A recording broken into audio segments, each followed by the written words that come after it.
அனைவருக்கும் வணக்கம். மணி 1:30.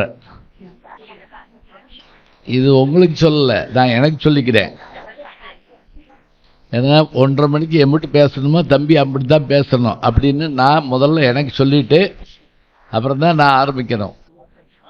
அவங்க எல்லாரும் 1 மணி நேரம் பேசுங்க, 2 மணி நேரம் பேசுங்கலாம். அது என்னன்னு கேட்டிங்கன்னா, யாராவது விருந்தால் நம்ம வீட்டுக்கு வந்தா 10 நாள் தங்கிட்டு தான் போகணும் அப்படின்னு அவர் ஒரு மரியாதைக்கு சொல்லுவார். இதைத்தான் நான் எதிர்பார்த்தேன்னு படுத்துடக்கூடாது வீட்டில். ஏன் உங்க ஆசை புரியுது. எனக்கு 1/2 மணி நேரத்தில் பஸ் இருக்கு, அதை விட்டேன்னா ஊருக்கு போக முடியாது, போயிட்டு வரட்டுமா அப்படின்னு நம்ம சொன்னா அவர் சொன்னதை காட்டில் மகிழ்ச்சி அடைஞ்சு அதைத்தான் நான் எதிர்பார்த்தேன் அப்படி அவரும் சொல்லி, இதெல்லாம் பரஸ்பர மரியாதை. அனைவருக்கும் என்னுடைய அன்பான வணக்கத்தை சொல்லி, பராசரருடைய பெயரில் அற்புதமான இந்த பயிற்சி மையத்தை நடத்தி உலகத்தையே தங்களுடைய, உலகத்தையும் சொல்லக்கூடாது, பிரபஞ்சங்களை எல்லாம் தங்களுடைய கையிலே வைத்திருக்கக்கூடிய ஜோதிட பெருமக்களை, மாணவ செல்வங்களை, அறிவாளர்களை ஒருங்கிணைத்து இந்த நிகழ்வை நிகழ்த்துகின்ற அருமைக்குரிய ஐயா திருமிகு ராம்கி முருகன் அவர்களுக்கு அருமையான பாராட்டை நான் மகிழ்வோடு தெரிவித்துக் கொள்கிறேன். நம்ம கண்ணன் சொன்ன மாதிரி கரகோஷம் பண்ணுங்கள் கரகோஷம் பண்ணுங்கள்னு ஒன்றும் இல்லை, விரும்பினா கைதிட்டுங்க, இல்லைன்னு பேசாமல் நீங்க ஒன்றும் இல்லைங்க. சிவாஜி சார் பாட்டுலையோ நடிப்புலையோ அப்படின்னாருன்னா கீழே இருந்து செத்தடா அப்படிமா, அப்படின்னா நல்லா இருக்குன்னு அர்த்தமா. அதாவது ஒரு வார்த்தை சொல்றப்ப நம்மளை அறியாம வரணும். ராஜரத்னம் பிள்ளை தஞ்சாவூர்ல நிகழ்ச்சிக்கு வர்றாரு. அந்த காலத்தில் மைக்கெல்லாம் கிடையாது, அவரை கூப்பிடுறதே கஷ்டம். ஏன்னா பெரிய வித்வான், அவரை சாதாரணமாக தேதி வாங்க முடியாது. ஒரு பண்ணையார் கூப்பிட்டு அவரை வாசிக்க சொல்றாரு. கல்யாணம், ஒரு ராகத்தை 4 மணி நேரம் வாசிப்பார். அப்படி அவர் வாசிக்கிற போது அப்போ பெரிய லைட் வெளிச்சம்லாம் கிடையாது. அவர் பக்கத்தில் தலையில் கேஸ் லைட்டை தூக்கிட்டு ஒருத்தர் நிற்கிறார், ஒரு பெரியவர். வேட்டியை இப்படி வரைஞ்சி கட்டி தலையில் இப்படி லைட்டை பிடிச்சி நிற்கிறார். இவர் இந்த தோடி ராகம் வாசிக்கிட்டே இருந்த ராஜரத்னம் பிள்ளை ஒரு கமகத்தை அப்படின்னாரு. அந்த கமகம் என்ன பண்ணுச்சு அப்படின்னா, அப்படின்னு அந்த கமகம் வந்த உடனே அந்த லைட்டை தூக்கிட்டு இருந்தார்ல அந்த பெரியவர், பேஷ் அப்படின்னாரு. ராஜரத்னம் அப்படி திரும்பி பார்த்து நாதஸ்வரத்தை கீழே வச்சுட்டு, உனக்காகத்தான் ஏன் வந்தேன், தஞ்சாவூர் பண்ணையார் கொடுக்குற பணத்துக்காக வரல. அதாவது ரசிகன் யார் தெரியுமா, நல்லா தின்னு விட்டு உட்காந்து வெத்தலைவாக்கு போட்டு கை தட்டுறது ரசிகம் கிடையாது. நீ நின்றுகிட்டு இருக்க, உன் தலையில லைட் இருக்கு, நீ என்ன படிச்சிருப்பேன்னு எனக்கு தெரியாது, ஆனா என் ராகத்தை என்ன அறியாம நான் அப்படி லைட்ஸ் வாசிக்கிறப்ப பேஷ் அப்படின்னு ஒரு வார்த்தை சொன்னேன்ல, உனக்காகத்தான் வந்தேன், ரசிகர்களுக்காகத்தான் உலகம் இருக்குது. மிகச்சிறப்பாக இந்த நிகழ்ச்சியை தொகுத்து ஏறத்தாழ காலையிலிருந்து விடாம, பழைய காலத்தில் நாடகம் பார்த்துருக்கீங்களான்னு தெரியல, அதில் யாருக்கு பெருசா பாராட்டு தரணும் தெரியுமா, கதாநாயகன் ராஜ்பாட், ஸ்ரீபாட், கள்ளப்பாட். கள்ளப்பாட்டுன்னு அர்த்தம்னா வில்லன்னு அர்த்தம், வேற ஒன்றும் இல்லை. கள்ளப்பாட் நடராஜன் ஒரு நடிகர் இருந்தார், அதாவது கெட்டவடா வர்றவர், அவ்வளவுதான். இப்படியெல்லாம் வச்சிருப்போம். இவங்கெல்லாம் பெரிய ஆளுன்னு நான் சொல்ல மாட்டேன். இந்த ஹார்மோனிய பெட்டியை வாசிப்பாருங்க ஒருத்தர், காலையும் கையிலையும் பதிச்சு வாசிப்பாரு. அவரு கடவுள் வாழ்த்துல தொடங்கி நாடகம் முடிகிறப்ப நாடு செழிக்க வேணும், நல்ல மழை பெய்ய வேணும் முடிகிற வரைக்கும் நடுவுல பாடி, இடையில பாடி, பேசுறவர் விட்டா பாடி, அவர் பாடிக்கிட்டு இருக்கப்ப குரல் பிசிறடிச்சா பாடி, இத்தனை வேலையும் செய்யக்கூடிய ஒரு ஹார்மோனிய பெட்டிக்காரர் மாதிரி நம்ம கண்ணன் அவர்கள் விடாம எல்லாருக்கும் வச்சிருக்காரு. சரவெடி மாதிரி பைக்ல இருந்து யாரை கூப்பிட்டாலும் அவருக்கு 2 விஷயம் வச்சிருக்காரு. ரொம்ப அருமையா இப்ப சொன்னாங்க பாருங்க, இந்த ஏதாவது பற்றி கொள்ள வேண்டும் என்று. இது நான் சிறுபிள்ளையில கேட்ட ஒரு பேச்சுங்க. சோசோமி ஐயா கேள்விப்பட்டிருக்கீங்களா? சோசோம் சுந்தரம் அவர்கள் அவர் ஒரு முறை ஒரு இதில் பேசுகிறப்ப நான் கேட்டேன், எப்படி நம்ம வேறுபடுறோம் அப்படிங்கிறத சொல்கிறதுக்கு இந்த உதாரணத்தை சொன்னார். நான் அதில் கூட சொல்லியிருப்பேன், இன்னார் பேரை சொல்லணுங்கிறத. நம்ம திண்டுக்கல் சின்ராஜுக்கு எங்கள் பேர் உட்காந்துருந்தாரு, இந்த இருக்கு நின்று வந்துட்டாரா, சரி. இந்த வாத்தியாருங்க பையன் எங்கே உட்காந்துருக்கான்னு பார்த்துக்கிட்டே இருப்பாங்க, மாறி உட்கார்ந்து கண்டுபிடிச்சிக்கிடுவாங்க. அதனால அவர் சொல்கிறப்ப அழகாக சொன்னார், பேரை சொல்லணுங்கிறது எதுக்காகனா சொல்லாமல் போயிட்டாங்க, அவங்களுடைய பேர் தெரியாமல் போயிருங்க. அதான் உண்மை. நல்ல கவிதையாக இருக்கும், அந்த கவிதை யார் எழுதுறான்னு தெரியாது, தெரியாமல் விட்டுறது ஒரு வகை. இப்போ நாங்கள் கல்லூரியில் ஏதாவது ஒரு பாடம் இது கேட்டு வினா கேட்டால் தெரியலனாலும் எழுதிடுவாங்க சில பேர். திருக்குறளை எழுதியவர் யார், ஒருத்தர் எழுதிருந்தா ஒரு புலவர் அப்படின்னு போட்டிருந்தான். எவ்வளவு நல்லா பாருங்க. இப்போ திருக்குறளில் நீங்கள் புலவர் இல்லைன்னு சொல்ல முடியுமா?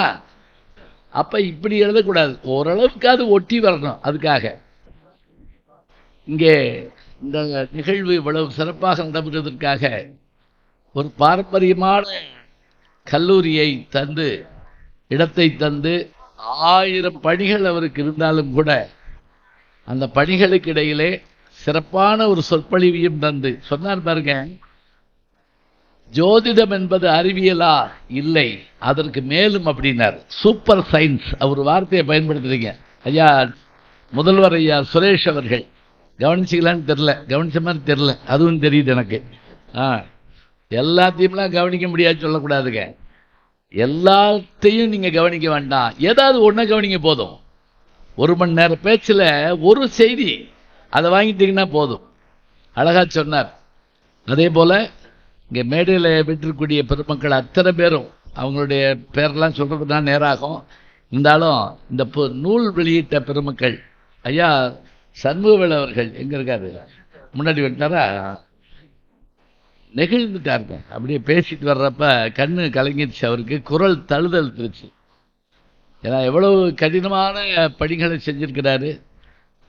அதுவும் அவர் சொன்னார் பாருங்க, சோழவந்தான் கிண்ணிமடம்னு அங்கே ஒரு மடம் இருக்குது, எங்கள் தந்தையார் அங்கே தான் பெரும்பாலும் போய் மாலை நேரங்களில் இருப்பார், அங்கே பூஜை நடக்கும். அது பாரம்பரியமிக்க பெரிய ஞானிகள் இருந்த இடம்.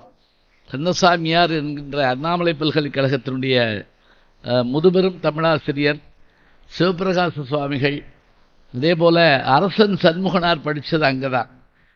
அந்த அரசன் சண்முகனாரை சொன்னார்ல, அவர் ரொம்ப பேருக்கு யாருன்னே தெரியாது உங்களுக்கெல்லாம். அவர் யாருன்னா, அவர் ஒரு 12 வருஷம் வேலை பார்த்தார் சேதுபதி மேல்நிலைப் பள்ளியில். அப்போ அங்கேருந்து அந்த தலைமை ஆசிரியர் திடீர்னு தமிழ் வகுப்புகளை குறைச்சிட்டு ஆங்கில வகுப்புகளை கூட்டிட்டார். இவர் போய் கேட்டிருக்காரு அரசன் சண்முகனார், என்னங்க தமிழ் வகுப்பை குறைச்சி விட்டீங்க அப்படின்னு. தமிழ் தானையா அப்படின்னாராம். தமிழ் தானுன்னு சொன்ன ஓன்ட்ட வேலை பார்க்க மாட்டேன், 12 வருஷ வேலையை இந்த ஒரு வார்த்தைக்காக விட்டுட்டு ரிசைன் பண்ணிட்டு அவர் வெளியே போறாரா, அந்த ரிசைன் பண்ண இடத்துல வேலைக்கு வந்தவர் தான் பாரதியார். ஞாபகம், சேதுபதி மேல்நிலை பள்ளியில். இப்போ இவருக்கு அவருக்குமான லிங்க். அப்போ பாரதி காலத்தை வாழ்ந்தவர் ஒன்று. வஉசி என்று சொல்லக்கூடிய நம்முடைய கப்பலோட்டிய தமிழன் ஆகிய அந்த வஉ சிதம்பரம் பிள்ளைக்கு தொல்காப்பியத்தை கற்பித்த ஆசிரியர் அரசன் சண்முகனார். சரியா? பண்டிதமணி கதிரேச செட்டியார்னு கேள்விப்பட்டிருப்பீங்க. மும்மணிகள் தமிழ்நாட்டில். மண்ணியல் சிறிது மிருச்சகடிகா இப்படிங்கிற வடமொழி இதுக்கு மண்ணியல் சிறிதுங்கிறத எழுதினார். தமிழ்நாட்டில் மும்மணிகள் இருக்காங்க.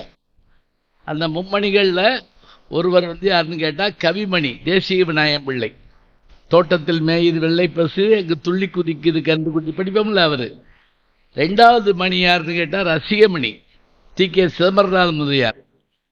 அந்த ரசிகமணி இருக்க போய் தான் தமிழ்நாட்டில் கம்பனுடைய பாடல்கள் அப்படியே உலகம் பூரா போய் சேருவதற்கு அவர் ஒரு காரணமாக இருந்தார். ஹச்ஆர்என்சி போர்டில் தலைவராகவும் இருந்தார்.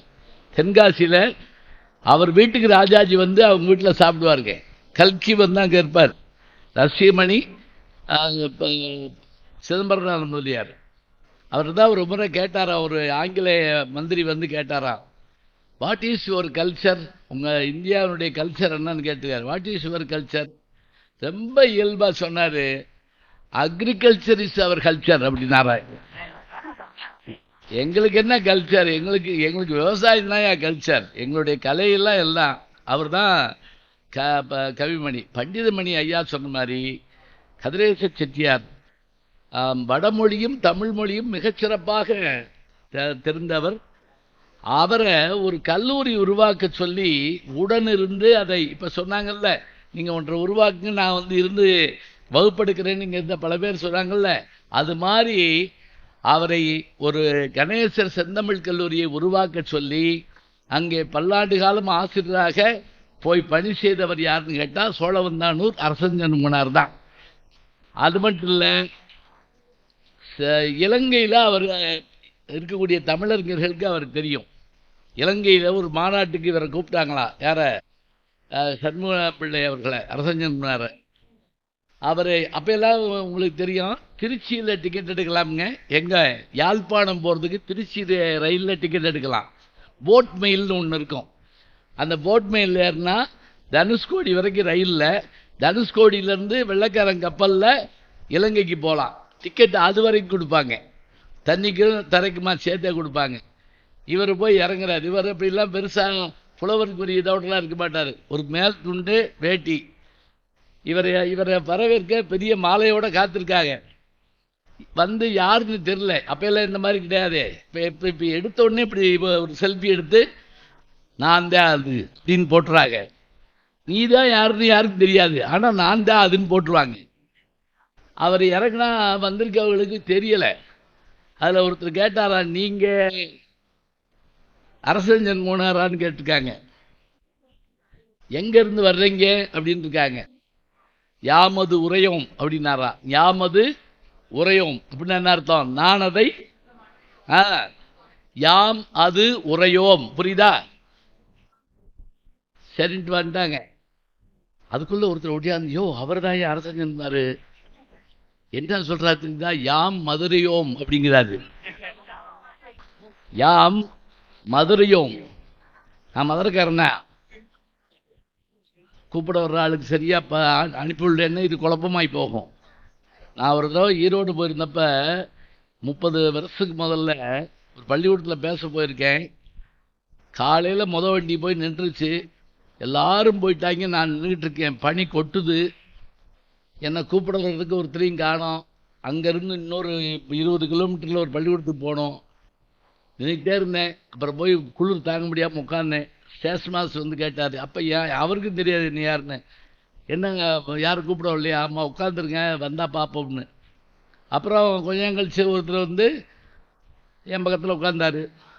2 பேரும் உட்காந்தே இருக்கோம். செல்ஃபோன் கிடையாது, ஃபோன் கிடையாது, ஒன்றும் கிடையாது. அப்புறம் நான் மெதுவாக அவர்கிட்ட, ஒரு பள்ளிக்கூடத்தில் பேச கூப்பிட்டாங்க அப்படின்னு, ஆள் அனுப்புகிறேன்னாங்க, இன்னும் வரல அப்படின்னு நான் சொன்னேன்.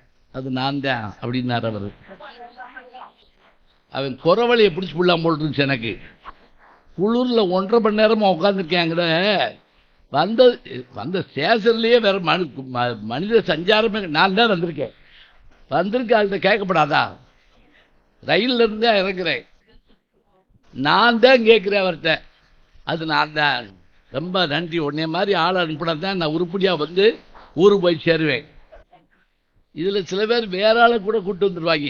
எதுக்குன்னு கேட்டோம், சொல்லி விட்டுருக்காங்க. அவர் கிடைக்கல, இவர் கூப்பிட்டு போவோம், இல்லைன்னா அனுப்பி விட்டுருவோம்.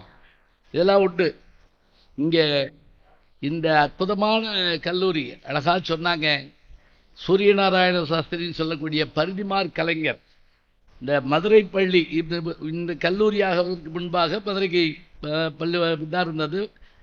இன்னைக்கு இருக்குது மதுரை பள்ளி. இதில் இருக்கு இல்லையா, கல்லூரி சார்ந்த பள்ளி இருக்குது. அவர் பணியாற்றது அங்கே தான் படித்தார். அப்புறம் தான் அவர் தாம்பரம் கிறிஸ்தவ கல்லூரியில் போய் படிக்கிறார்.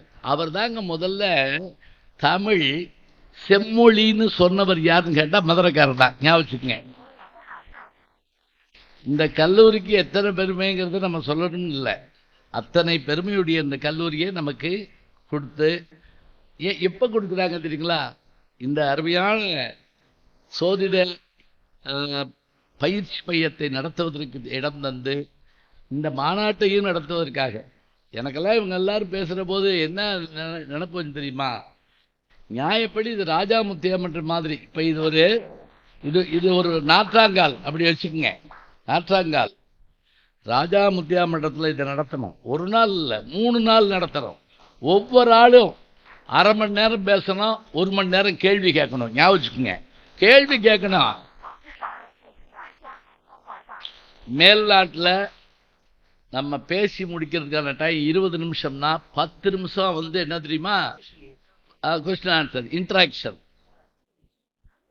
அது செய்யாம போக முடியாது பேச்சாளர். அது மாத்திரம் இங்க வந்தா கொள்ள போய் பேச்சை விட்டு ஓடி போயிருவான். அது நல்லதும் கூட. நீ பேசாம இரு.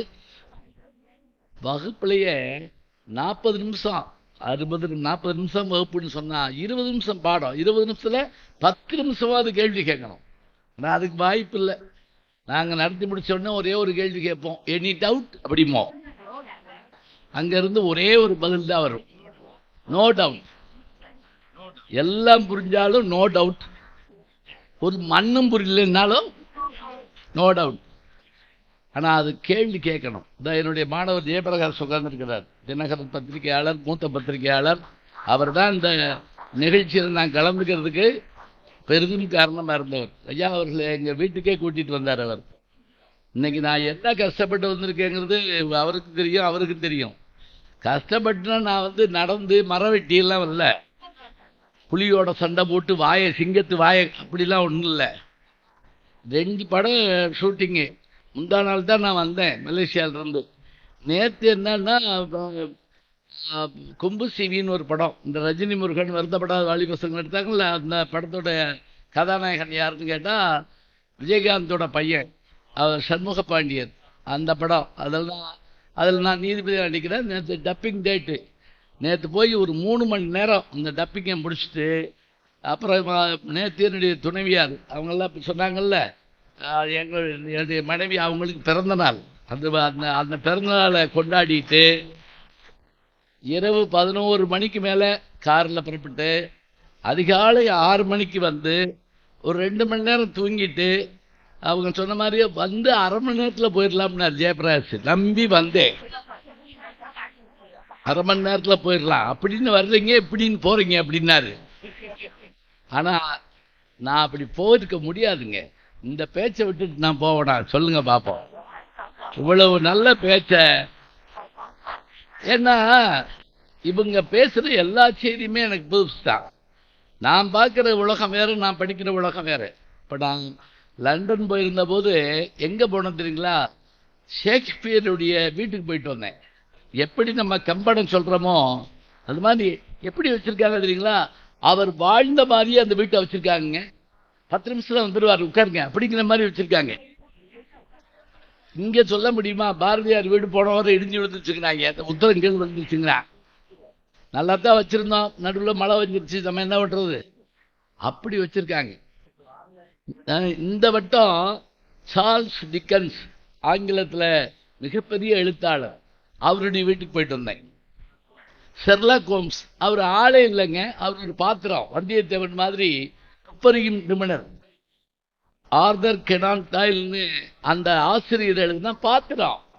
ஆனால் அவர் உயிரோடு இருக்கார் நினச்சி இன்னைக்கும் அவர் வாழ்ந்த வீடாக. இப்போ உதாரணமாக எழுத்தாளர் சுஜாதா அவர்களுடைய கணேஷ் வசந்த்னு நீங்கள் துப்பறிவாளர்கள் பார்ப்பீங்க.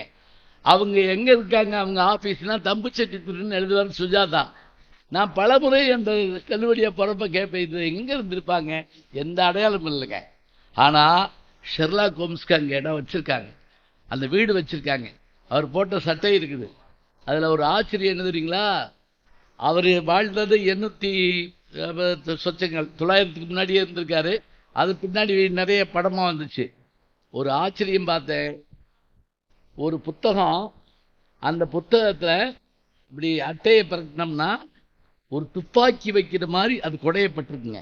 துப்பாக்கியை வரைஞ்சி அதில் ஆசிடை ஊற்றி அந்த இடம் முழுவதும் இது பண்ணி அதுக்குள்ளே ஒரு துப்பாக்கியை வச்சு பைன் பண்ணிட்டா உள்ள துப்பாக்கி இருக்கிறது வெளியே தெரியாது. இது இந்த ரகசிய இதுகளுக்காக வச்சிருக்கிறது. இதை ஷெர்லாக் ஹோம்ஸ் பயன்படுத்தியிருக்காரு. சரி, இது நான் ஆச்சரியமாக சொல்லலை. இதே மாதிரி தான் வாஞ்சிநாதனுக்கு துப்பாக்கியை வாவஎஸ் ஐயர் அனுப்புறாரு பாண்டிச்சேரியில இருந்து.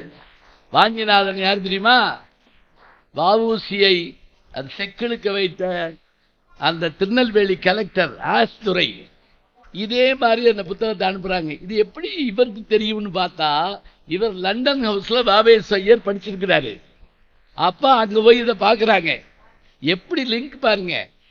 இதுக்கு நான் வாவஎஸ் ஐயரை படிச்சிருக்கணும், வாஞ்சிநாதனை படிச்சிருக்கணும், ஷெர்லாக் ஹோம்ஸை படிச்சிருக்கணும், லண்டனுக்கு போயிருக்கணும். அதை நான் உங்ககிட்ட வந்து சொல்லணும். சரிதா? இத்தனை வேலை பார்த்திருந்தா தான் முடியும். இப்ப இவங்க எல்லாரும் சொல்ற போது இத்தனை செய்திகளை இவங்க வச்சிருக்காங்கன்னு சொன்னா, இப்ப சமீப காலங்களில் என்ன தெரியுங்களா, தொலைக்காட்சியில் வந்தா தான் நம்புறாங்க. அதுதான் பெரிய கஷ்டம். நான் ஒரு கல்லூரிக்கு பேச போயிருந்தேன், என்ன அறிமுகப்படுத்துறாங்க. பேராசிரியர் ஞானசம்பந்தன், எம்ஏ, எம்ஃபில், பிஹெச்டி. பேசாம உட்காந்துருக்காங்க எல்லாரும். 2000 மாணவ மாணவியர்.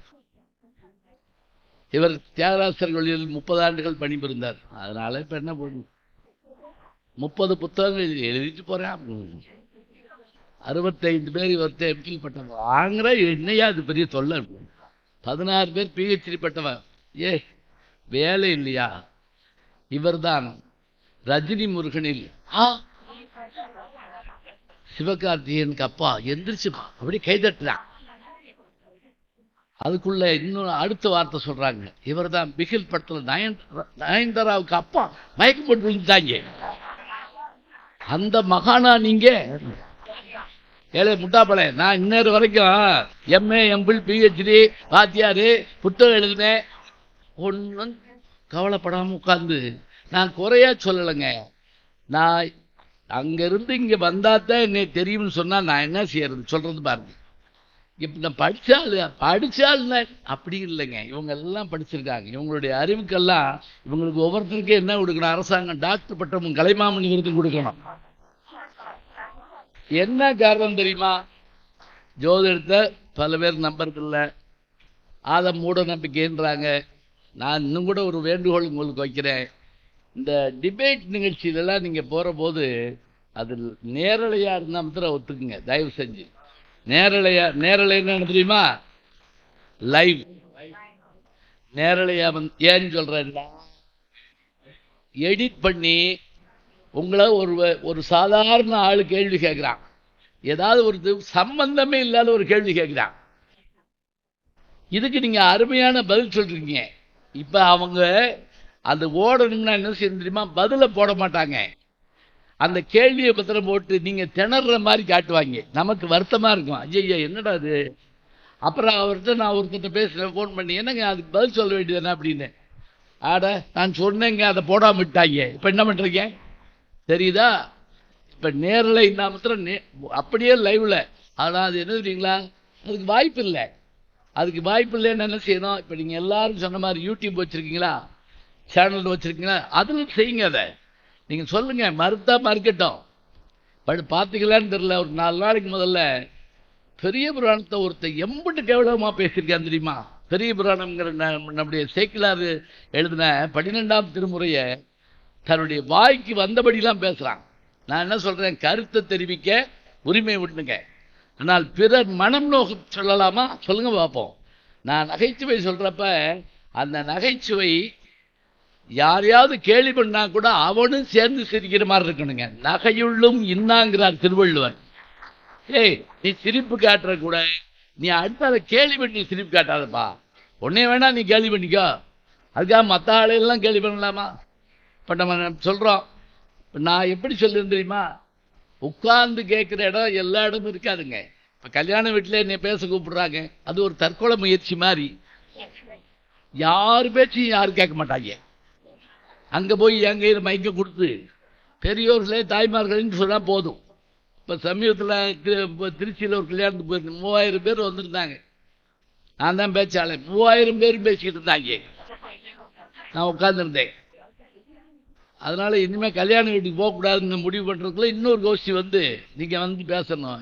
யாரும் கேட்க மாட்டாங்க ஏன்னு நான் சொன்னேன். அவன் கேட்க மாட்டேன்ட்டான். உங்களை பத்தி உங்களுக்கு தெரியாது, வாங்கன்னு கூட்டு போய் இங்கேயாவது போடியம் இருக்குங்க, அங்க ஹேண்ட் மைக்கை கையில் கொடுத்து நான் பெரியோர்களே தாய்மார்களே ஆரம்பிச்சேங்க. பெரும் கூட்டம் பொண்ணு மாப்பிள்ளைக்கு பரிசு கொடுக்கணும்னு ஓடியாந்து என்னை தள்ளிக்கிட்டே போறாங்க.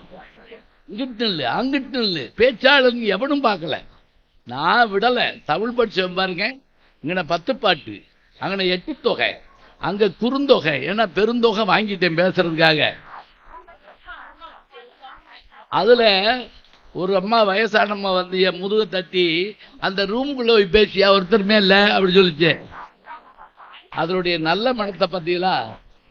தனியா பேசுற பய இங்க பேசணுன்னா அங்க பேசணும். அப்ப நான் என்ன செய்யறது? நான் இந்த பாட்டெல்லாம் பட்டுத்தானே மேடைக்கு வந்திருக்கேன். சொன்ன மாதிரி நான் எடுத்த உடனே அப்படியே சுயம்புவா வெளிப்பட்டேன்னா அதெல்லாம் வெளிப்பட முடியாது. ஜோதிடத்துல நம்பிக்கை இல்லை இருக்கட்டுங்க.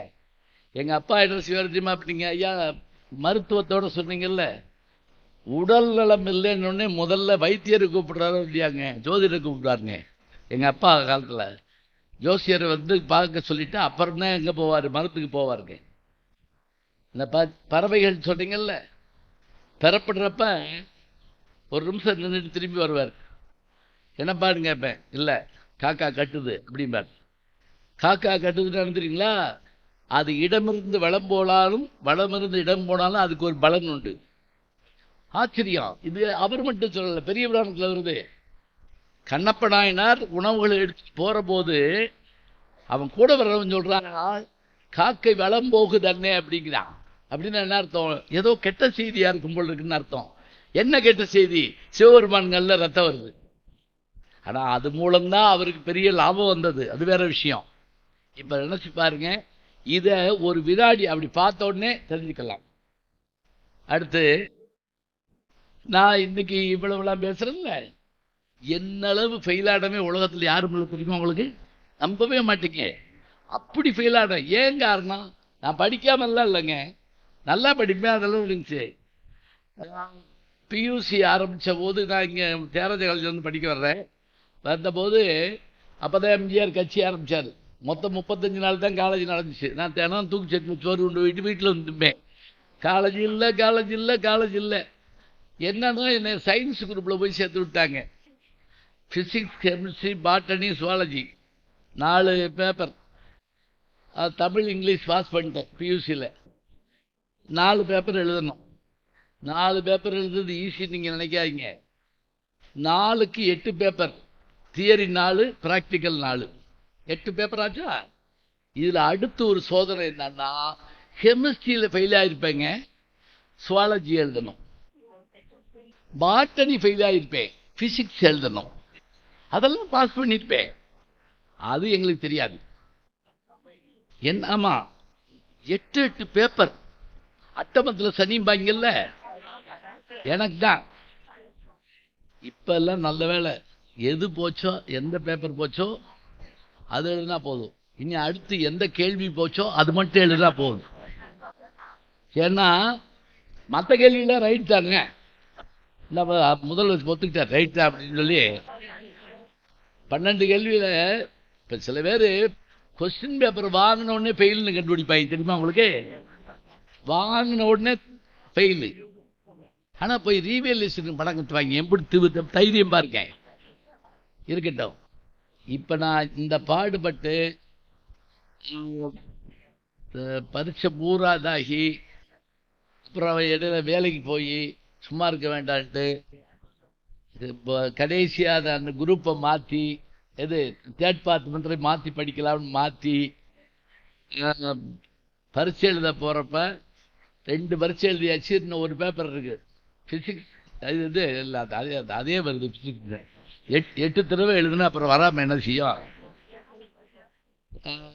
தமிழ், வரலாறு, பொருளியல் 3 சேர்ந்த பேப்பர். அதில் முதல் 2 பேப்பர் எழுதிட்டேன், இன்னும் ஒரு பேப்பர் பாக்கி இருக்கு. அப்படி எழுத வர்றப்ப யார் வாழ்க்கையில் நடக்காத ஒரு கஷ்டம். என்னுடைய தாயாருக்கு பிறந்தநாள் உடல்நலம் இல்லாமல் இருந்து அன்னைக்கு இரவே இறந்து போனாங்க. அதாவது சித்திரை மாதத்துக்கு முதல் நாள் வேப்பம்பூ பூக்கிறப்ப எனக்கெல்லாம் சோகம் ஏற்படும். ஏன்னா எங்கள் அம்மா ஞாபகம் வந்துடும். எனக்கு இறந்துட்டாங்களா, எப்படி இருந்தாங்கிற விஷயம் அது ஒரு பக்கம். அதாவது என்னன்னா, அந்த வயிற்றுப்போக்கு கடுமையான இது, அதுக்கான மருந்துகளை நாங்கள் இது பண்ண முடியல. நான் சொல்றது 1977. இப்போ 2 பேப்பர் எழுதிட்டேன். அம்மா இறந்துட்டாங்க. அம்மாவுக்கு வேண்டிய இறுதி அரேஞ்ச் செஞ்சாச்சு. நாளைக்கு ஒரு பேப்பர் எழுதணும். அதாவது இந்த கொல்லி வச்சுட்டு வர்ற அன்னைக்கு சாயங்காலம் பேப்பர் எழுதணும். சுற்றத்தாரெல்லாம் போகக்கூடாதுங்கிறாங்க. எங்கள் அப்பா என்ன ஒரு ரூம்குள்ளே கூப்பிட்டு, டா எங்கள் அம்மா இருந்தால் உன்னை படிக்கத்தான் சொல்லுவா, நீ படிக்க போறியா, எழுத போறியா? போகிறேன். ஒரு சொந்தக்காரங்களும் கூட வர மாட்டேட்டாங்க. இதோட நெருப்பு வச்சு காலோட போகக்கூடாது, போய் விலகாம போயிடுவாங்க, போங்கடா அப்படின்ட்டு நான் இப்போ கிளம்பி மொட்டை தலையோட இங்கே தாங்க எனக்கு சென்ட்ரு. அவர் சொன்னார்ல மெஜிதா காலேஜ், இங்கே தாங்க சென்ட்ரு. அது நான் அந்த லீவுக்கு மறுநாள் வர்றேன்னா ஹால் மாற்றிடுவாங்க சில சமயம். அந்த ஹாலை தேடி அலைஞ்சு அதை கண்டுபிடிச்சி அரை மணி நேரம் கழித்து எழுதுறேன். எழுத போகிறப்ப கை நடுங்குது. நேற்று நேரம் தானே அம்மாவுக்கு கொல்லி வச்சோம் அப்படின்னு நினைப்பு வருது. சரி எழுதி பிடிச்சிட்டேன். அப்புறம் ரிசல்ட் பார்க்க என் நண்பர் வந்து பார்த்துட்டு நீ ஃபெயிலு அப்படின்ட்டாரு. ஒரு மாதம் மொட்டை தலையோடு வீட்டுக்குள்ளே உட்காந்துருக்கேன். இப்போ எங்கள் அப்பா எங்களுக்கான ஒரு ஜோதிடர் கூப்பிட்றாரு. அவர் எப்பவும் வந்தால் என்னென்னா, எங்கள் வீட்டில் தங்கி சாப்பிட்டுட்டு 10 நாள் தங்கி சாப்பிட்டுட்டு அந்த பகுதி ஆட்கள்லாம் அங்கே வந்து ஜோசியம் பார்த்துட்டு போவாங்க. எங்கள் வீட்டு திண்ணையில் உட்காந்து பார்ப்பாங்க. நானும் பார்த்துக்கிட்டு இருப்பேன், எங்கள் அப்பாவும் பார்த்துக்கிட்டு இருப்பார். ஒரு நாள் எங்கள் அப்பா கேட்டார், இந்த என்ன எடுத்தாலும் ஃபெயிலாக போயிட்டே இருக்கான், என்ன செஞ்சாலும் சரியாக வர மாட்டேங்கிறான், என்ன அப்படி சொல்கிறீங்க? அவர் ஜாதகம் பெரிய ஜாதகம். யார்? ஜோசியர் சொல்கிறார். நான் சொன்னேன், 10 நாளைக்கு தின்னேன்னா அப்புறம் என்ன சொல்ல போகிற? பெரிய ஜாதகம் தான் சொல்லுவேன். ஏன்னா நான் தான் போய் காப்பி வாங்கி தருவேன், நான் தான் போய் சாப்பாடு வாங்கி தருவேன், சொல்ல மாட்டேயா அப்படின்னு. எங்கள் அப்பா அப்பையும் கேட்குறாரு, ஐயா நம்ம வீட்டில் தங்கிறதுக்காக சொல்லாதீங்கய்யா. இல்லையா, எழுதி கொடுக்க முடியுமா? எங்கள் அப்பா கேட்குறாருங்க, எழுதி கொடுக்க முடியுமா? எழுதி கொடுக்குறேன். அந்த ஜோசியர் சொல்கிறாருங்க, அவர் படிக்காதவர். ஜோசியர் சொல்கிறாருங்க, முத்தையா அவர் பேர், கல்லுப்பட்டிக்காரரு, அவர் கல்லுப்பட்டி முத்தையா. அப்படியா, சரி சரி. அவர் பையனும் பின்னாடி கூடவே வருவார். அப்போ என் ஜாதக நோட்டில் இப்போ கூட நான் உங்களுக்கு காட்ட தயாராக இருக்கேன். என் ஜாதக நோட்டில் என்னைய வச்சு எங்கள் அப்பா எழுதி சொல்கிறாரு. சொல்லுங்கள், எப்போ இவன் பெரிய ஆளாக வருவான்? குறிச்சிக்க தம்பி, 29 வயசுக்கு பிறகு நீ போகிற போக்கை யாரும் தடுத்த முடியாது. நீ அப்படி வருவ, இப்படி வருவ, எல்லாம் எழுதிங்க. கீழே அவர் கையெழுத்து போட்டுக்காருங்க. அவர் கையெழுத்து போட்டுக்காரு. இன்னைக்கு எங்கள் அப்பா இல்லை, இன்னைக்கு அந்த ஜோதிடர் இல்லை. ஆனால் அவர் சொன்ன செய்தியும் நான் எழுதின எழுத்து என் நோட்டில் இருக்குது. ஞாபகம் வச்சுக்கோங்க, இருக்கு. சொன்னாங்கல்ல, இவர் பிரதமராக வருவாரா, அவராக வருவார். உண்மைதான், தெரியாது தான், ஒன்றும் இல்லை. மலையாளத்தில் பிறந்த ஒரு குடும்பத்திலிருந்து பிழைக்கிறதுக்காக இலங்கைக்கு போகிறாங்க. இலங்கையில் கொஞ்ச நாள் இருந்துட்டு திருப்பி தமிழ்நாட்டுக்கு வர வேண்டிய நிலை வந்தபோது ஒரு கை குழந்தையை தூக்கிட்டு வர்றாங்க படகுல. அந்த கை குழந்தை தமிழ்நாட்டையே ஒரு ஆட்டம். தமிழ்நாட்டில் 10 வருஷம் அது முதலமைச்சராகும்னு யாரும் சொல்லியிருப்பாங்களா? அவர் தான் மருதூர் கோபால மேனன் ராமச்சந்திரன் எம்ஜிஆர். சரிங்களா? ஒன்றும் இல்லைங்க. இப்போ ஹிலாரி கிளின்டன் கேள்விப்பட்டிருக்கீங்களா? யாரு? பில் கிளின்டனுடைய மனைவி. Highly intellectual. நியாயப்படி பார்த்தா அந்த அம்மா தேர்தல் நின்று அதை ஜெயிச்சிருக்கணும். அமெரிக்காவில் அப்படிலாம் விட மாட்டாங்க, டக்குன்னெல்லாம் கொண்டு வர முடியாது. ஏன்னா 1960 வரைக்கும் பெண்களுக்கு ஓட்டு கிடையாது. திரும்ப உங்களுக்கு உலகத்திலே பெரிய ஜனநாயக நாட்டு பேசுவோம். அந்த அம்மா இப்போ எழுதின ஒரு புத்தகத்தில் ஒரு செய்தியை சொல்லுதுங்க. செகண்ட் வேர்ல்டு வார் நடக்கிறப்ப ரஷ்யாவில் எல்லாரும் இவங்களும் இப்போ யுத்தத்துக்கு போக வேண்டிய ஒரு சூழல் வந்துடுது. அந்த நேரத்தில் குண்டு போட்டு அந்த எல்லா இடங்களும் அழிஞ்சு கிடக்குது. பட்டாளத்துக்கு போயிட்டு காயத்தோடு திரும்பி வர்றான் அவர் கணவன். அவன் வீடு இடம் அம்பட்டு சிதறி கிடக்குது. எல்லாரும் செத்து போயிட்டாங்க. செத்து வண்டியில் தூக்கி அள்ளிக்கிட்டு இருக்காங்க. எல்லாத்தையும் அள்ளுற போது அள்ளி போடுறப்ப இவனையும் போய் வேலை பாருங்கிறாரு. அந்த இதுகளை படங்களை தூக்கி போட்டு வேலை பார்க்குறப்ப ஒரு காலில் ஒரு செப்பலை பார்க்குறாருங்க. பிணத்தோட கால் ஒன்றில் செப்பலை பார்க்குறாரு, ஷூவை. இது நம்ம வீட்டு ஷூ மாதிரி இருக்கே அப்படின்ட்டு அவர் என்ன பண்றாரு, ஓடி போய் வீட்டில் அந்த இதை எடுத்து பார்த்துட்டு வந்து இன்னொன்று போட்டு பார்க்குறாரு, சரியா இருக்கு. அந்த பிடங்களை எல்லாம் பிரட்டி பார்த்தா அவர் மனைவிங்க. அது மட்டும் இல்லை, இவர் என்ன பண்ணாரு, அப்படி லேசாக தொட்டு பார்க்கறதே தெரிஞ்சுக்கிட்டாரு, அதுக்கு பல்ஸ் இருக்கு அந்த அம்மாவுக்கு. உடனே அவங்ககிட்ட கேட்டு, நான் கொண்டு எங்கள் குல வழக்கப்படி நான் பண்ணிக்கிறேன், தயவு செஞ்சு கொடுங்க, படத்தை கொடுங்க. உயிரோடு இருக்கக்கூடிய, லேசாக உயிர் இருக்கக்கூடிய அந்த அம்மாவை தூக்கி தோளில் போட்டுட்டு ஓடி போய் ஆஸ்பத்திரியில் வச்சு பார்த்து சரியாக்கி, பிறகு அவங்க பல்லாண்டு காலம் வாழ்ந்து அவங்களுக்கு பிறந்த ஒரு பிள்ளை தாங்க ரஷ்ய அதிபர் புட்டின். தெரியுமா? Vladimir Putin. இதை நான் சொன்னா நீங்க நம்ப மாட்டீங்க. அவருடைய வாழ்க்கை வரலாற்று இருக்கு, இவங்க எழுதுறாங்க. ஹிலாரி கிளின்டன் சாதாரண நாள் நினைக்காதீங்க. ஒரு தடவை பில் கிளின்டனும் அந்த அம்மாவும் காரில் போயிட்டு இருக்காங்க. அப்போ அங்கெல்லாம் வந்து அவங்களே காரை ஓட்டுறாங்க. ஒரு பெட்ரோல் பல்கில் பெட்ரோல் போடுறப்ப இந்த பெட்ரோல் பல்க்குக்கார அந்த பெட்ரோல் போடுவார்ல அந்த பையன், இந்த bill Clinton wife Hillary Clinton சிரிச்சு பேசிக்கிட்டே இருக்கான். என்னதான் முன்னேற நாடாக இருந்தாலும் ஒய்ஃப் கிட்ட சிரிச்சு பேசுறப்ப கொஞ்சம் இருக்கும்ல. இவர் கொஞ்ச நேரம் பேசாமலே இருந்திருக்காரு. அப்புறம் வண்டி கொஞ்சம் தூரம் போன பிறகு, யார் அவன் சிரிச்சு பேசிக்கிட்டான்? ஒன்றும் இல்லை, அவன்கிட்ட நான் கல்யாணம் பண்ணலாம்னு இருந்தேன், அப்புறம் மாறி போச்சு. உடனே கிளின்டன் பெருமையாக சொன்னாராம், இல்லையா, என்னைய கல்யாணம் பண்ண போய் அமெரிக்க நாட்டின் ஜனாதிபதி மனைவியாக இருக்க, அவனை கல்யாணம் பண்ணியிருந்தா என்ன ஆயிருப்ப, பெட்ரோல் ஊத்துற மனைவி ஆயிருப்ப அப்படின்னாரான். உடனே அந்த அம்மா திரிச்சா, ஏய் லூஸ் மாதிரி பேசாதையா, அவனை கல்யாணம் பண்ணியிருந்தா அவன்ல ஜனாதிபதி ஆயிருப்பான்.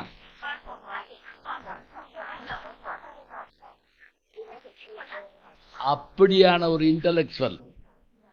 அதாவது நகைச்சுவை இதெல்லாம் வந்து தனியாக உட்காந்து யோசிக்கிறது, மல்லாக்கு படுத்துறது, சிந்திக்கிறது அப்படிலாம் கிடையாதுங்க. எங்கனையாவது ஒரு இடத்துல நம்மோட உரசணும். பல ஆண்டு காலம் நான் ஜெயா டிவியில் பேசிட்டு வருவேன். காலையில் சிந்திக்க சில்மடங்கள், இன்றைய சிந்தனை பேசிட்டு வருவேன். காலையில் 8:20 பேசுவேன். அது கூட பல பேருக்கு தெரியாது. பேசுகிறேன்னு தெரியும், என்ன பேசுகிறேன்னு தெரியாது. ஒருத்தர் வந்து என்கிட்ட கேட்டார், நீங்கள் தானே ஜெயா டிவியில் தினசரி காலையில் 8:30 ஜோசியம் சொல்கிறவர் அப்படின்னு கேட்டார்.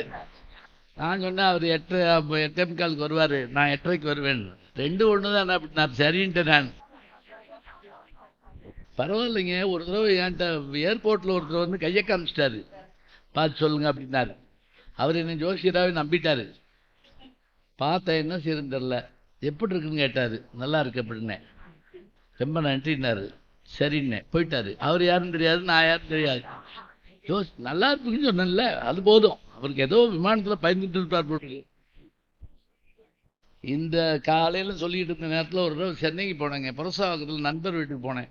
வீடு தெரியல, தெருக்குள்ளே போயிட்டேன்.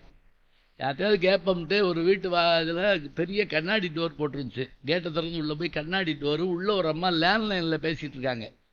மணி 8:20 இருக்கும். நான் இங்கேருந்து காலிங் பெல் அடித்தோடனே அந்த அம்மா என்னை பார்த்துட்டு இருங்கன்னுச்சு. அப்புறம் வந்தோடனே நான் கேட்க போகிறேன், என் நண்பர் வீடு எங்கே இருக்குன்னு கேட்க போகிறேங்க. அந்த அம்மா நான் எதிர்பாராத ஒரு பதில் சொல்லுது. எப்படி? மணி 8:20 என்னை பார்த்தோட கேட்குது, ஓஹோ இப்போ வீடு வீடாக வந்து சொல்கிறீங்களாக்கும் அப்படிங்குது. ரொம்ப பேருக்கு புரியலை. 8:20க்கு வீடு வீடாக வந்து சொல்கிறேன் நான்.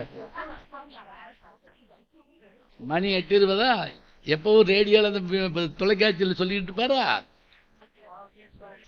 என்ன யோசனை பாருங்க. என்னை பார்த்த உடனே அவர் வந்திருக்காரு. ஏன்னா இப்போ நம்ம செய்தியே பாருங்க, ஒரு காலத்தில் உட்கார்ந்து தான் வாசிப்பாங்க செய்தி. அப்புறம் சில தொலைக்காட்சியில் நடந்துக்கிட்டே வாசிக்கிறாங்க, சில இதில் ஓடிக்கிட்டே வாசிக்கிறாங்க. இன்னி கொஞ்ச நேரம் கழிச்சு நம்ம வீடு வீடாக வந்து வாசிப்பாங்க. செய்திகள் வாசிப்பது உங்கள் வீட்டு வாசலில் அப்படின்னு சொல்லி இப்படி கூட வரலாம், இருக்கட்டும். இப்போ நினச்சி பாருங்க, நான் அதை நம்புறது இருக்கட்டும், இந்த எழுத்து எப்படி இருக்கும்? அடுத்து அவர் ஐயா சொன்னார்ல, நான் வந்து அவர் சொன்ன ராக்கப்ப பிள்ளை இருக்காரு, சாதாரண ஆள் கிடையாதுங்க. வாஸ்து சாஸ்திரத்தில் மண்ணேன். இங்கே மதுரையில் ஒரு புகழ்பெற்ற ஒரு கடை, அவர் இஸ்லாமியர். அந்த கடை கட்டவே முடியல, படாது பாடு படுறாங்க. இவரை காரில் கூட்டு போகிறாங்க, நானும் போகிறேன் கூட. போய் அந்த இடத்த தாங்க பார்த்தாரு. பார்த்துட்டு சிலதை மாத்திரம் பண்ண சொன்னார். இன்னைக்கு கோடி கோடியாக கொட்டிகிட்டு இருக்கு அந்த கடை. ஒன்று மீனாட்சி அம்மன் கோயில் பக்கத்தில், எது இப்போ இந்த எழுகடல் தெரு ரோட்டில் நான் போனேன், கூட போனேன். அவரை பார்க்க தமிழ்நாட்டுக்கு அத்தனை ஜோசிய பயிற்சி எடுக்கிறவர், இந்த மாதிரி பயிற்சி மையம் அப்போ கிடையாது, அவரை பார்க்க வருவாங்க. அவர் என்கிட்ட கேட்டார், எப்படி ஜோசியம் படிச்சுக்கிறீங்களா? அவர் தான் எனக்கு அரசனுடைய வரலாறு புத்தகம் எல்லாத்தையும் எனக்கு கொடுத்து கொஞ்சம் பிஹெச்டி பண்ண வச்சவர். என்னுடைய இப்போ நன்றி உரையில் போட்டிருப்பேன் நான். அவர் என்கிட்ட கேட்டார், நீங்கள் படிச்சுக்கிறீங்களா அப்படின்னு. நான் எனக்கு சொன்னேன், எனக்கு ஆசை தான், ஆனால் எதிர்காலம் பற்றி தெரிஞ்சுக்கிறாமல் இருக்கிறது எனக்கு கொஞ்சம் பிடிக்குது. அடுத்து என்னங்கிறது அந்த ரூம்குள்ளே, இருட்டு ரூம்குள்ளே, இந்த பிளாக் ஹோல் தியரி மாதிரி அதுக்குள்ளே என்ன இருக்குன்னு தெரியாமல் போகிறது எனக்கு பிடிக்குது. இல்லை நீங்கள் மற்றவங்களுக்கு சொல்லலாம்ல அப்படின்னாரு. அது இருக்கட்டையா வேண்டாம் அப்படின்னு சொன்னேன். ஆனால் ஒன்று ஞாபகம் வச்சுக்கங்க, ஜோதிடம்னு என்னன்னா மேல்நாடுகளில் அவங்க சொன்ன மாதிரி எதாக இருந்தாலும் மனோதத்துவ டாக்டர்கிட்ட போவாங்க, சைக்காட்ரிஸ்ட்னு சொல்கிறோம்ல அவங்ககிட்ட போவாங்க. அதான் அந்த நாட்டில் இருக்கவங்க ஏற்றுக்கிறாங்க. நம்ம நாட்டில் கோயில்களும் ஜோதிடர்களும் மற்ற பரிகாரங்களும் மட்டும் இல்லைன்னு வச்சுக்கோங்க, நீ மூட நம்பிக்கைன்னு சொல்லி என்ன வேணாலும் சொல்லிக்க, இல்லைன்னு வச்சுக்கோங்க, 4 தடவை நம்ம ஒரு மனோதத்துவ டாக்டரை பார்க்க போடணும்னு வைங்க, அவன் என்ன மாத்திரை சாப்பிட்றோங்கிறத வச்சு சொல்லி விட்டுருவாங்க. இப்போவும் அப்படித்தானா அப்படின்னு கேட்பாங்க. இப்போவும் அப்படித்தானே என்ன அர்த்தம்? ஞாபகத்துக்குங்க, நம்மளை பொறுத்த மட்டும் என்ன, கல்லோடாயினும் சொல்லி எழுன்னு ஒரு பழமொழி இருக்கு. நம்ம துக்கம், நம்முடைய துயரம் யார்கிட்ட சொல்றது? வேண்டாதவன்ட்ட சொன்னா மனசுக்குள்ள சந்தோஷப்படுவான், நல்லா வேணும் உனக்கு அப்படிமா. சொந்தக்காரன் கேட்க மாட்டான். கோயிலுக்கு போய், அதுவும் கூட்டம் இல்லாத எனக்கு கோயிலுக்கு போகணுங்க. இப்போ வர வர சாமியே உட்காந்துருக்க முடியாத அளவுக்கு கூட்டம் வந்துருச்சு எல்லா இடத்துலையும். அதுலேயும் சில பேர் சாமியை போட்டு பாடாக படுத்துறாங்க, பெரிய பெரிய லிஸ்ட்டு கொண்டு போகிறாங்க. இம்புட்டு வாங்கி கொடுனா அவர் என்ன தான் பண்ணுவார்? அதுவும் கொடுத்துட்டு 3 நாள் திருப்பி போய் அதை என்ன பார்த்தீங்களா இல்லையா அனுப்பிட்டுருக்காங்க. போய் பார்த்துட்டு பேசிட்டு வரணுங்க சாமிகிட்ட. கடவுள் எப்போ வருவார், எப்படி வருவார் யாருக்கு தெரியும்? ரஷ்ய அறிஞர், இதோட முடிய போகிறேன், ரஷ்ய அறிஞர் லியோ டால்ஸ்டாய் எழுதின ஒரு கதை, சிறுகதை படித்து பாருங்க. அடையாப்பா, ஒரு கிறிஸ்மஸ் அப்போ எல்லாரும் வேண்டுறாங்களா கடவுளே வரணும் அப்படின்னு. கடவுள் சொன்னாராம், கிறிஸ்மஸ் அன்னைக்கு நான் வர்றேன் அப்படின்ட்டாராம். சுற்ற பனி, நள்ளிரவு கிறிஸ்மஸ் கொண்டாட்டம். ஒரு பணக்கார வீட்டில் போய் கதவை தட்டுறார். யாரு? கடவுள் வந்திருக்கேன். வேலை இல்லையா? கடவுள் வர்றார் நம்மளை. கடவுள் போ, சன்னல் வழியை பார்த்துட்டு போக சொல்லிட்டான். இன்னொரு வீட்டில் கடவுள் எந்த வீட்டுக்கு போனாலும் போய் வேலை இல்லாத போய் பாரு, கடவுள் நம்மளை கடவுள்கிட்டு இருக்காங்க. கடவுள் வர்றாராம். இப்போ ஊருக்கு வெளியில் ஒரு சின்ன குடிசையில் லைட் எரியுதுங்க, பனி கொட்டுது, மணி 12 மணிக்கு மேலே ஆயிடுச்சு. இவர் போய் அந்த வீட்டுக்கு ஏதாவது தட்டுறது. உள்ளே இருந்து ஒரு குரல், யாராக இருந்தாலும் உள்ளே வரலாம், யாராக இருந்தாலும் உள்ளே வரலாம். இவர் உள்ளே போகிறாரு. இந்தா கேட்க சாப்பிட்றாரு. சாப்பிட்டு முடிச்சுட்டு, நான் தான் கடவுள் அப்படிங்கிறாரு.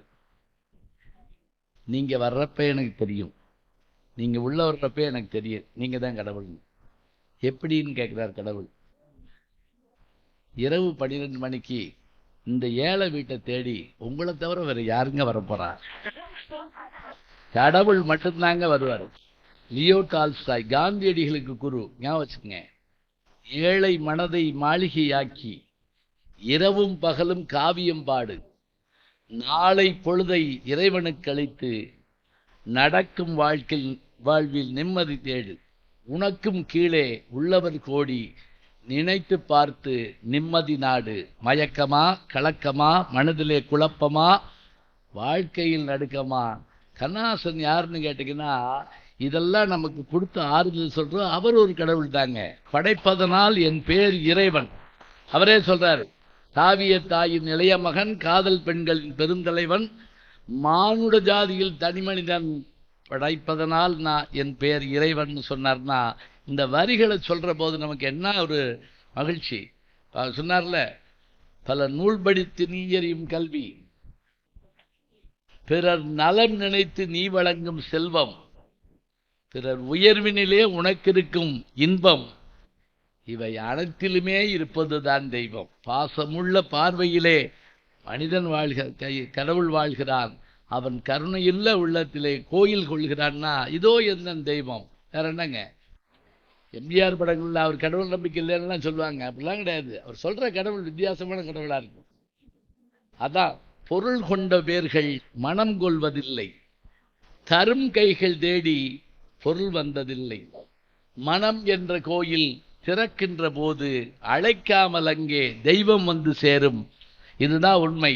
புத்தன், இயேசு, காந்தி பிறந்தது பூமியில் எதற்காக? தோழா, ஏழை நமக்காக. 60 வயதில் படிக்க போறோம், 80 வயதில் படிக்க போறோங்க. சாகிற வரைக்கும் படிக்கணும். யாதானும் நாடாமால் ஊராமால் என்னொருவன் சாந்துணையும் கல்லாண்டுவார் திருவள்ளுவர்.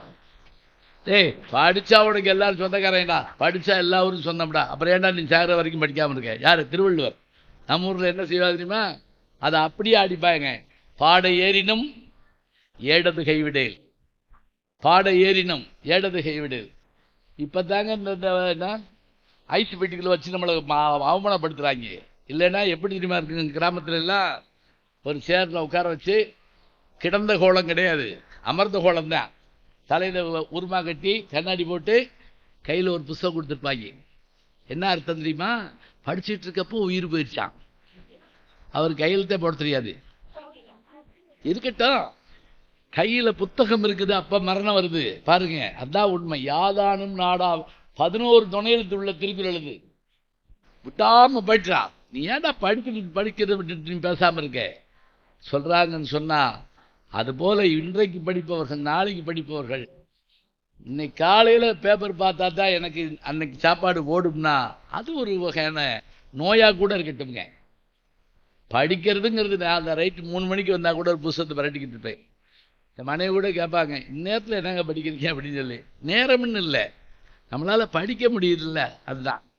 அதனால இந்த அற்புதமான இந்த இன்றைக்கு நீங்க இங்க நடத்துறீங்க, இந்த சான்றோர்கள் வர்றாங்க, பொதுமக்களோடு சேர்ந்து நீங்க ஒரு பெரிய விழா வைங்க. போக்குவரத்து வார விழாவில் ஒரு பட்டிமன்றம் போட்டு ஒரு கல்யாண மண்டபத்தில் வச்சுருந்தாங்க. நான் சொன்னேன், இந்த போலீஸ் அதிகாரிகள்கிட்டையும் வியாபாரிகள்கிட்டையும் லாரி உரிமையாளர்கிட்டையும் சொன்னேன், இதை ரூம்குள்ளே வைக்காதீங்க, வெளியில் வைப்போம், பொதுமக்கள் வரட்டும். யார் விபத்துக்கு காரணம், ஓட்டுநர்களா பொதுமக்களான்னு வைப்போம், நாங்கள் பேசுகிறோம், ஆயிரக்கணக்கான பேர் வந்து பயனடையட்டும். அதுபோல் நீங்கள் இந்த அறிமுக விழாவை வச்சுக்கிடுவோம், அல்லது இது ஒரு நாற்றாங்காலாக வச்சுக்கிடுவோம்.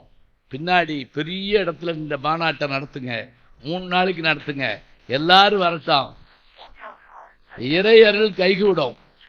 இன்னைக்கு நான் 1000 விஷயத்தை உங்கள்கிட்ட இருந்து வாங்கிட்டேன். இந்த விஷயத்தை நான் உலகம் பூரா கொண்டு போறேன். நிச்சயமாக உங்களை எல்லாம் வணங்கி விடைபெறுகிறேன். நன்றி, வணக்கம்.